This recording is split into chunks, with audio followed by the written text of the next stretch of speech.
Pemirsa, pertemuan Presiden Amerika Serikat Donald Trump dan Presiden Tiongkok Xi Jinping di Busan, Korea Selatan telah berhasil meredakan ketegangan antar kedua negara. Lantas apa saja kesepakatan yang terbentuk usai keduanya bertemu? Berikut informasinya, ada Glorinata dari Gyeongju, Korea Selatan.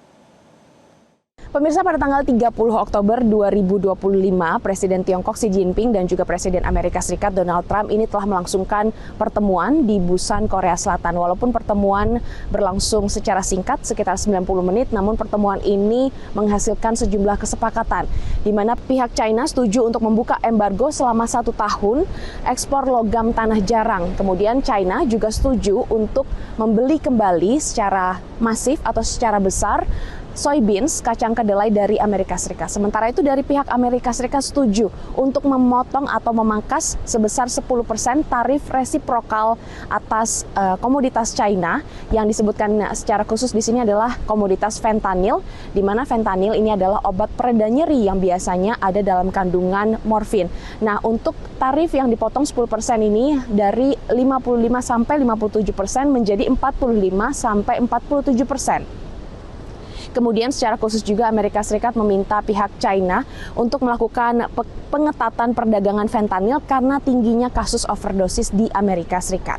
Dan mengenai logam tanah jarang, seperti yang kita ketahui bahwa China menguasai 70% produksi tambang dunia dan juga menguasai 90% hasil olahannya, termasuk suplai dari logam tanah jarang ini.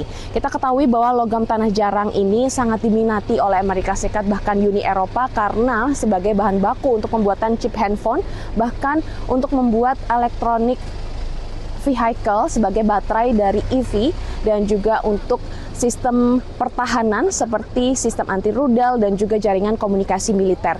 Dan kemudian di akhir tahun ini rencananya China akan melakukan perketatan untuk ekspor logam tanah jarang, dan sehingga seluruh dunia harus meminta izin dari Beijing untuk melakukan ekspor logam tanah jarang. Dan hal ini membuat pihak Amerika Serikat dan juga Uni Eropa merasa khawatir atas kelangkaan pasokan, dan untuk itu Amerika Serikat dan juga Uni Eropa sedang melakukan upaya negosiasi bersama dengan pihak Beijing.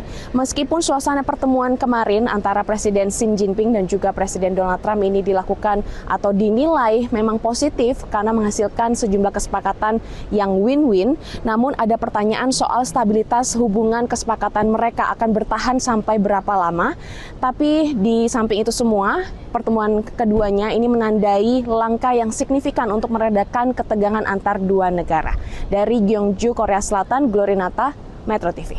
Jelajahi cara baru mendapatkan informasi. Download Metro TV Extend sekarang.